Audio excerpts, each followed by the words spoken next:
Usakwazi ukukhuluma nogogo, khuluma kokusetheni izinto, amavasha abahlosile bathi usokhuluza ukhokho bewe. Sakhuleka kunina abakhulu, hayi khona bogogo nomkhulu. Igama umfoka mbanje itsizwa simbiza ngonduna kanjaba.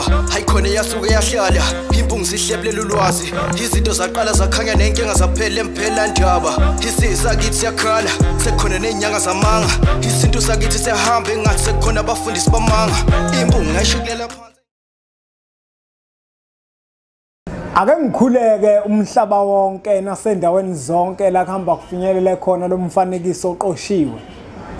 Uma kukuthi umushake kule channel, ibizo lami ngumlekeleli umfoka mbanjwa, ngumshana wakwaNgcobo fuze. Omashiya mahle angathi azoshumayela umzukulu kaFolweni, uFolweni kaThumbula Tshatatsha, ngishabo sibalo liyabashisa. Utshatshatsha kaPheshe, uPheshe kaMaguyane, uMaguyane kaVaphi, uVaphi kaNokhonjwa. Mina ke insizwa zingibiza ngonduna kaNdaba, untombizi yamncumela, insizwa ziyamkhomba, isibanga esincane saphuma ehlathini ekseni ngovivi. Sazivuthulwa ngoba nako sigcwele amabethe. Yikho lelikholwa ngenhliziyo engalibhana kancane esontweni ugxamgxama umsathe enkakane lakha lathi ngihamba litheselo usithe lathi ngahamba. Ngumjabulelo kumamatheka komkakhe, ngoba njalo memamatheka kuthi faca. Angikhuleke umhlaba wonke nasendaweni zonke la kuhamba kufinyele khona umfanekiso oqoshiwe. Sibonge kakhulu bafowethu uthando abantu abalikhombisile ukuthi umsebenzi wempunga yesintu bayawuthanda.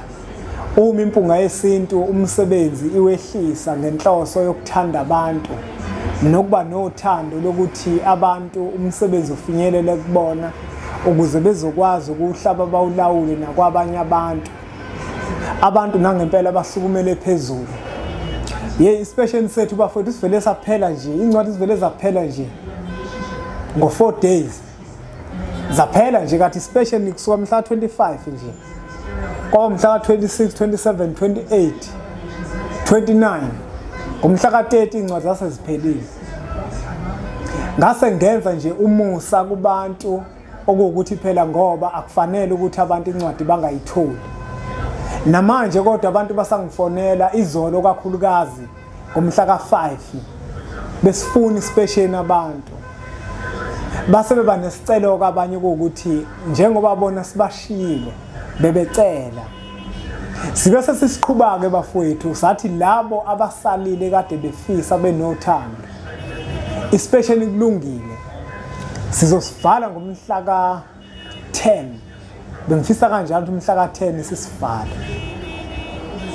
Engisho ukuthi uma kuukuthi usekhona umuntu mhlambe obesalile wathi efona wathi incwadi azisekho, umusa sizokwazi ukuthi siwenze. Sesizosivala manje ngomhla ka10, hayi ngomhla ka10, mhlaba no7, 8, 9, 10. Mhla ka10 usungule esihlanu. Asisivale mhla ka15 kuyona lenyanga le uLwezi.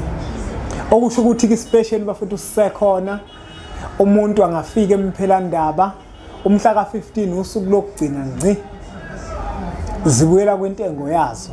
Sikwenza lokhu ngoba sinothando lababukeli bempunga yesintu. Mhla ke ngigcina ukufika la ngangikhulume ngeladi labantu abadala, iladi eliba usizo olukhulu. Kodwa leladi sasikhuluma ngeladi la kuhlatshwa khona izinkukhu. Senze isithembiso sokuthi sizobuya sizoqhubeka lesasigcine khona.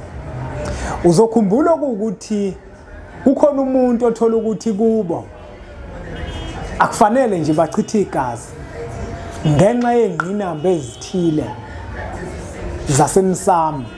Akufanele bachithe igazi ngesizathu sokuthi kukhona ukuganga okuthile mhlawumbe okwenziwa egcekeni lomuzi wakubo. Uma kwenziwa lokuganga, uma beke bachithe igazi kuba khona umonakalo owenzakalayo. Sachaza ukuthi iladi lomiswa kanjani. Angizuziphinda izinkulumo engazikhuluma ezifanayo naleladi la osuke khona ungeke uzohlabe izinkukhu. Izibani ziyamiswa ngalendlela esachaza ngayo. Into ebaluleke kakhulu engakhohlwa ukuyibalula ngalalalanga ukuthi uma wenza into yabantu abadala, wenza iladi labantu abadala, awushuthi. Abantu bathanda ukushutha. Akekho umuntu osebenza ngethongo oshutha isigodlo sakhe. Sengishilo. Akekho umuntu osebenza ngethongo ozothi eyakogeza umuntu amshuthe ngasebenzi ngethongo lo muntu.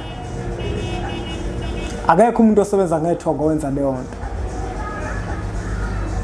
Nquma inkukhu la uyashutha uzogeza umuntu. Uphehla ukhamba la uyashutha. Hayi lezi zinto zabo abantu zinkinga, lezi zinto zabo abazilandayo. Into yethongo nje ayifuni ukuziqhakambisa. Ayifuni futhi ukuthi lokho ivezwa kwenziwa yonke into engasilele.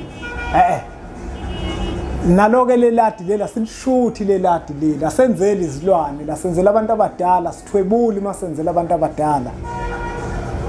Awushuthi nje ayikho into oyishuthayo. Ukuthi iladi senilimisile awushuthi. Leyo kushutha nje cha. Abantu abake bayiyeke lento yokushutha. Umuntu uyahamba uye emanzini, khona into ayoyenza emanzini useyashutha.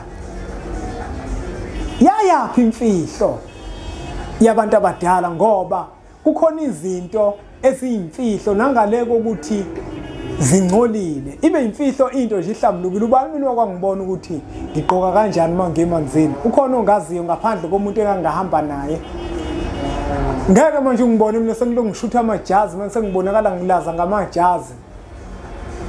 Ngemanzini ngiyashutha, ngingena nabantu empophomeni, ngingena nabantu ezibeni, ngishuthelani? Imuphi lo moya osebenza kumina? Ofuna ukugqama kangaka, ofuna ukuziveza kangaka. Umoya wethongo awuhambi kanjalo. Umoya wethongo ufuna ukuthi ulokuzigqamisa. Umoya wethongo ugqaba ngemisebenzi oyibona seyenzeka. Awuzitusi umoya wethongo ukuthi manje kuzofanele manje ngishuthe, ngibonakala ngingene esibeni ukuze abantu bangibone ngathi afe ngiyinkinga. Hayi akubona umoya wethongo loyo. Umoya wethongo awuzikhukhumezi, uyazihlisa. Lento yeni yokushutha ake siyiyeke lento yokushutha. Masisebenza ngamathongo sizoyeka ukuthi usabathe uyolwandle, usuyashutha wenza ividiyo ungena olwandle. Hayi bokwenzakalani kanti? Ungena esibeni usuyashutha. Yithongo lonke leli. Yithongo. Hayi bafowethu ngeke. Naloke leladi lela lishuthwa. Ngashuthi iladi. Ngashuthi mawenza lento. Amafoni awabekwe lapha. Masikendlini abantu abadala sishuthi ngoba kukhona amagugu la. Ayinkathini namuhla abantu bashutha kakhulu enkathini namuhla. Umuntu uhlanganisa umuthi uyashutha. Awunayo wena imfihlo. Yini ungabunayo imfihlo wena? Ngoba phela kubalekile ukuthi umuke esigodlweni ungashuthi yonke into esigodlweni. Ungashutha mhlambe la uhleli khona ukukhuluma nabantu. Hayi ukuthi ushuthe nala khona izinto zakho ezamagugu ethongo lakho. Kanti yini isigodlo? Kusho ukuthini ukuthi isigodlo? Mhlambe nayo indaba la isala khona. Kofanele ngelanga ngeke sifike sizochaza ukuthi makukhulunywa ngesigodlo kukhulunywa ngani. Ayikho into enishuthayo ke emsamo. Ngoba abantu bathanda ukushutha, ubona umuntu umisa iladi, useshutha izithombe, uposta ko Facebook, uposta ko TikTok, uposte kuma status. Kodwa wenze into ayenzela abantu abadala. Uyithwebulelani? Ngoba abantu abadala bayifuna yonke leyo shit. Abayifuni leyo nto abantu abadala. Uyashutha wena indaba konakelephi? Hayi bafowethu ngeke sizama ukuguquka. Ngesiyeke indaba yokushutha masisasebenza ngabantu abadala esikwenzayo sikuthunywa amathongo sizoyeka ukushutha. Kodwa makukhona izinto ekuyizona ezisebenza ngathi nekuyizona esizenza amathongo sizoqhubeka sishuthe. Bona umuntu manje kushaya ukhamba phezulu komuntu ukusiza umuntu uyagezwa manje umuntu. Kodwa manje ividiyo yakhe sesibona kwividiyo ukuthi awukade eyogeza. Yini ungamhloniphi lo muntu? Hayi bafowethu ngeke ayiyekwe leyo nto. Ayiyekwe leyo lento yokushutha uma uye emanzini sikhathele manje ukubona abantu beke empophomeni, bengene empophomeni, bengene ezibeni. Lezo zinto ake ziyekwe bafowethu. Azibe yimfihlo yakho wena usuke uyosebenza lapho. Hayi ukuthi manje wonke umuntu enomusa emanzini uyamshutha manje. Utshela ubani ukuthi uyathanda yena ukuvela ukuthi uyahamba emanzini ayogeza, uyahamba emntwini aye komsizi. Utshela ubani ukuthi uyathanda. Wena uyashutha kodwa wena. Ake siyiyeke lento yokushutha inesidina. Neladi ke labantu abadala alishuthwa. Kuyisicefe kubantu abadala. Uma uzothi ubenzela into bese wena uyashutha, isicefe leyo nto. Nakuko kwenzayo. Umehluko kuzoba inkukhu kuphela. Amaswidi siyawathatha siwafaze egcekeni. Sizimise izibani zethu ngalendlela esachaza ngayo. Emva kwaloko nibe senithola nje inyama. Kuba inyama nje. Ikakhulukazi leya ngaphakathi. Thola inyama ngaphakathi. Uma ukuthi niyayosa, uma ukuthi niyayigxabhisa. Kodwa kuba kuhle kakhulu uma sizoyosa kube khona utswitsi, kunuke kamnandi utswitsi. Iyona ndlela leyo ongakwazi ukuthi ubambise ngayo. Thathe nje yonke inyama, thatha inyama nje ebovu, eyangaphakathi, isibindi, ithumbu, nayo leminyama ebilayo niyibilise nevorose. Ngoba phela bakhona nabanamhlanje abantu esibenzilayo nabayizolo abalaziyo, abalithanda yabo nje noma ngidla inyama ayalisali. Alisali ivorose nesibindi. Alisali. Fanele ukuthi libe khona. Nose nje inyama kunuka utswitswi. Inkinga bafowethu ziyakwazi ukuthi zithi ukuqaqeka uma senza into efana naleyo. Abantu abadala ayikho into abayithanda njenganokuthi entweni oyenzayo ukhumbule ukuthi bakhona, ubazise nabo okuwukuthi nina bosibani njengoba ngosa ngicela ukuthi nidle kanye nathi. Abantu abaningi nayo into abayenzayo. Umuntu uthi esakahle, esanemali, izinto zakhe zikahle, abakhohle abantu abadala. Kuthi mhla izinto seziqala ukushona phansi abakhumbula abantu abadala. Abantu abadala abamkhumbula umuntu obakhohlwayo uma esanezinto. Abamkhumbula umuntu obakhumbula uma izinto zakhe sezilahlekile. Bakhumbula umuntu obakhumbulayo uma isimo sasihle. Uma kuwukuthi wena isimo sakho sesiyabheda usukhumbula abantu abadala, ngeke abantu abadala bakwenzele lutho. Kodwa uyabona njengoba usebenza njengamanje, ayikho inkinga onayo. Bakhumbuleka abantu abadala. Ubapho okuthile ukuze kothi mhla sekulahlekile usungasenalutho, usubakhumbula, sewukwenza lokho okwenzayo ungakwenzi ngothando. Ngoba phela uma usulahlekelwe izinto usuye emsamo uyokwenzela abantu abadala, ukwenzi ngothando lokho. Ukwenza ngoba ufuna lezi zinto wena ozifunayo. Nayo ke into eyenza ukuthi abantu abadala bakhohle indaba yakho. Ngoba amandla wena usenawo. Yithi ngenkathi usenamandla, uma ukuthi umsamo wakini mhlawumbe unakele, fika ushisa inyama nje nose nje ekhaya, kujabula abantu egcekeni. Kujabula labantu laba sebephile emoyeni makujabula abantu abakegcekeni. Yithi mohamba mhlawumbe uya komalume bakho, fika komalume ke kunuka utswitsi nje ngawe. Ungathi kade wahamba komalume usuyafika wena usuzofuna bahlabe komalume, bazokusola, bazothi uzothakala, bazosho njalo. Kodwa yakha ubudlelwano oqala nabo, ukufika uvakashe nje. Ingakho ngithi thola nayo incwadi, indlela yesintu, izokuchushisa entweni eziningi. Nezinye ke incwadi zikhona sithini isintu, amava ahlabahlosile uyokhuluza ukhokho. Kodwa ke bafowethu indlela yesintu iyona bafowethu ekuspesheni njengamanje. Siselulile ispesheni, bekufanele sisivale izolo mhla ka5, kodwa ngesizathu sokuthi abantu basafona, bayancenga, bayacela ukuthi incwadi bazitholile yona. Sibe sesithatha isinqumo ke sokuthi ispesheni sethu siyaselula, sizosivala ngoLwesibili mhla ka15 kulela sonto leliya. Uma ke ukuthi nawe uyayidinga indlela yesintu, sithinte sikubekele ikhophi yakho, uyothi mase usunemali ke bese ke ukhokhe, ufike uzoyithatha okanye sikuthumelele. Ispesheni ke bafowethu ke sisilulile, sisaqhubeka. Ungazishayela inombolo lezo ozibonayo, ufike emphelandaba uzoyithenga ngo350 ngomhla ka15 sobe sesivala.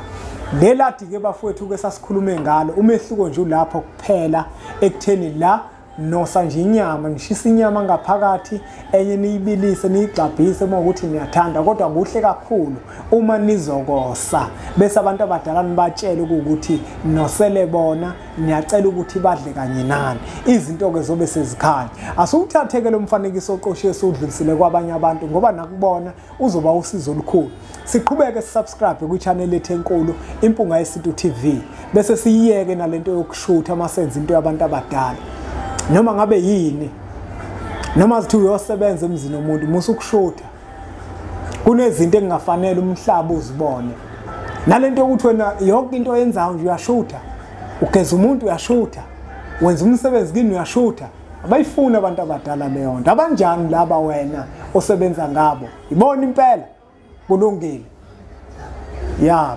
mangezwakali ke kahle futhi lokho yeka kona ngoba sokukhuluma thina ukuthi akulungile sokukhuluma thina akulungile ayiyeke lento yokushutha iyazona izinto kulungile ake sithi ke nje impunga